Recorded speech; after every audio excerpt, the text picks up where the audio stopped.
Yo, what's happening, fellas? Okay, in this video I want to discuss the best cardio for fat loss. So there's so many options. You've got HIIT training, so high intensity interval training. You've got low intensity steady state cardio. So you've got endless machines. You've got stair climber, treadmill. You've got the bike, the rower, the ski machine. Like, you've got burpees, mountain climbers, squat jumps, jogging, running, playing sports. Like, there's literally endless amounts of cardio. So which is the best to get you results? Okay, so really and truly, they all work. I know you've obviously clicked on this video probably for a magic answer, but they all work. The essential thing is, the question you should be asking is, what do I enjoy doing the most? What is more fun for me? What can I essentially do for the rest of my life? That's the question you should be asking. And it's going to take a bit of trial and error to get to that. Chances are you might have already found the solution already because you've already done it. And that's what you should just keep doing or get back into it.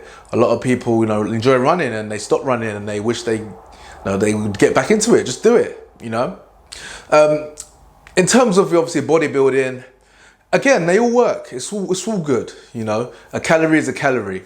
Some bodybuilders, insist on, not doing HIIT training because they don't want to exert too much cardio and risk losing muscle. And that's the way I thought about this for a long time, until I gained a bit more experience and I realized it doesn't really matter. As long as you have enough protein to preserve the muscle, that's the most important thing. So if you get enough protein and you're having, you're not reducing your calories to the point where you're completely, like, they're minimal, then you should be able to preserve your muscle. And if you have a longer term approach and not try and cut down straight away or within a couple of weeks or a month, and give yourself more like 2 to 3 months or even longer, then you've got more chance of holding on to the muscle for as long as you can, or holding on to as much muscle as possible instead of risking those hard-earned gains, which you definitely don't want to do, because it's hard enough building muscle as it is. So I'm going to discuss a few and the pros and cons of each, yeah? So first we've got HIIT training, so high intensity interval training. So how this works is you do short bursts of intense activity followed by a brief rest period and then you go again.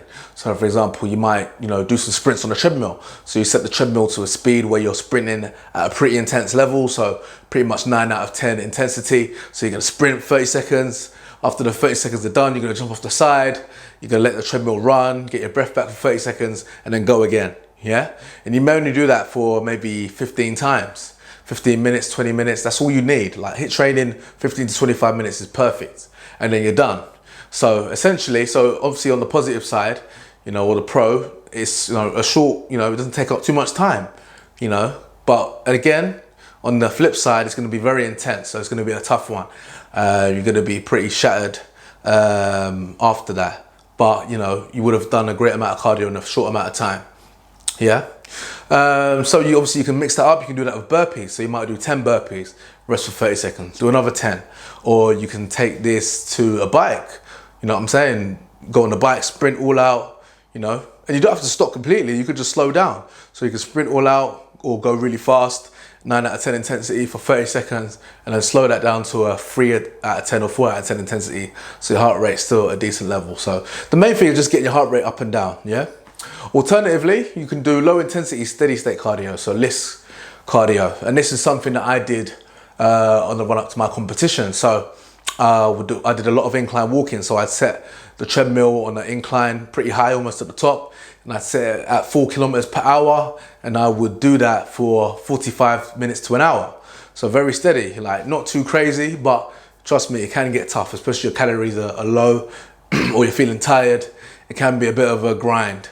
But you can be very productive with it. So there'll be times I'll be writing programs, I'll be sending emails, I'll be watching videos on YouTube on learning things, or I listen to an audiobook or watch Netflix. There's so much you can do. If you've got a good internet connection on an iPad or even on your phone, you can have a great time with it. And it's something you can do every day technically. It's not something I was really dreading because essentially you're just walking. It's just a case of being consistent. I got great results with that as well. So let's talk about a couple of alternative options. So you've got sports. So for example, team sports or even individual sports. So playing football, rugby, basketball, tennis, You know, sports like that where you're active and moving, you know, are great to get the heart rate up, have fun as well. You know, squash, if you know, to be competitive. So that's something to consider. You know, I don't play much sports anymore, but you know, again, something to try if you're into sports. It's a great way to do cardio. Just find a way to monitor if you can. So you might grab if you've got a sports watch, or sorry, a smartwatch. Just check your calories and make sure you're hitting the limit that you want to.